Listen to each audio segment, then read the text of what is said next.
అందరికీ నమస్కారం అండి. మంచి మాట ఏంటి అంటే, కొంతమంది ఉంటారండి, ఏదైనా ఫంక్షన్ జరుగుతుందనుకోండి, అందరితో పాటు భోజనానికి కూర్చున్నప్పుడు కానీ, లేకపోతే లైన్లోనూ ఈ మధ్యన మన చేతిలో పెట్టుకుని తినటం అలవాటు అయిపోయి నిలబడి ఉంటారు కదా, బఫీ భోజనం పెట్టుకున్నా అలా వెళ్ళి నుంచున్నప్పుడు మీరు ఆగండి అనేసి ఇంకొకరికి పెడుతుంటే వీళ్ళ మనసు సివుక్కుమంటుందండి.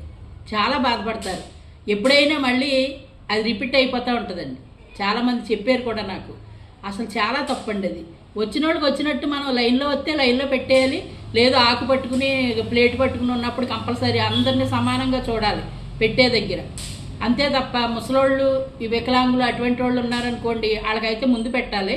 లేదు అంటే కనుక వీళ్ళకి అందరితో పాటు పెట్టాలి తప్ప మీరు ఆగండి, మీరు తర్వాత తిందిరు కానీ మీరు ఆగండి అని ఇంకొకరికి పెట్టి గొప్పగా పంచి కట్టుకుని గొప్పగా నగలేసుకుని వచ్చారనుకోండి, చీర కట్టుకుని అలాంటి వాళ్ళకి పెట్టి ఇలాంటి వాళ్ళని వెనక్కి పెట్టి పెట్టకూడదండి. భోజనం ఎప్పుడు కూడా అన్నం పరబ్రహ్మ స్వరూపం, సర్వం సాయిరామ్ అన్నట్టు సర్వం అందరూ సమానంగా చూడాలి తప్ప వీళ్ళు వేసుకుని వచ్చారు వీళ్ళకి ముందు పెడదాం, వీళ్ళు వెనక్కి పెడదాం, వీళ్ళకేమో ఇన్ని రకాలు వేద్దాం, వీళ్ళకి ఇన్ని రకాలు వేద్దాం అని భోజనం వ్యత్యాసం చూపించిన వాళ్ళు చాలా బాధపడతారండి జీవితంలో.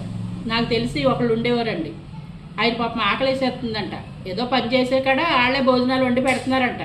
భోజనాలు పెడుతుంటే పరిస్థితి బాగోలేదు. బాగోకపోతే అందరితో పాటు వాళ్ళు పని చేసేసారు, అయిపోయిన తర్వాత ప్లేట్ పట్టుకుని అందరితో పాటు నుంచుని భోజనం పెట్టమంటే భోజనం లేదు ఏం లేదు పక్కకుండు అన్నారంట. అంటే అప్పటి వరకు పనిచేసి ఆకలి నకనకలు ఆడుతూ ఉన్న మనిషికి ఎలా ఉంటుందండి? కళ్ళంట నీళ్ళు గిర్రుని తిరిగిపోయి బుడబడా కార్చేసి అక్కడ ఏదో మంచినీళ్ళు ఉంటే తాగేసి పక్కకి వెళ్ళిపోయారంట. ఆయన ఎవరో ఒక అతను చూసి, బాబు రామ్మ నేను పెట్టిస్తాననేసి తను పెట్టుకున్నది పట్టుకొచ్చి అతనికి ఇచ్చి మళ్ళీ వెళ్ళి అతను తెచ్చుకున్నాడంట. అదే వ్యక్తి ఇతని దగ్గరికి వచ్చి యాసించే రోజు వచ్చిందంటండి.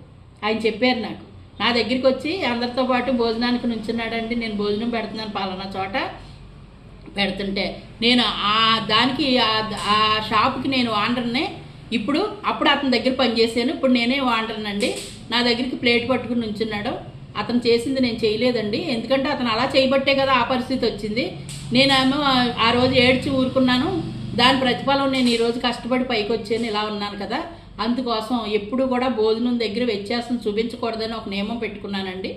ఎవరన్నా అడిగారనుకోండి, అవసరమైతే నా ప్లేట్ అయినా ఇచ్చేస్తాను తప్ప లేదు వెళ్ళిపోమని అన్నండి, నాకు కలిగిన మట్టుకు పెట్టేస్తాను అంతే తప్ప లేదు ఏదో ఒకటి మిగిలింది అనుకోండి ఇంత పెట్టేసి పంపించేస్తానండి, అది చాలా కాపాడొద్దండి అని నాతో చెప్పారు.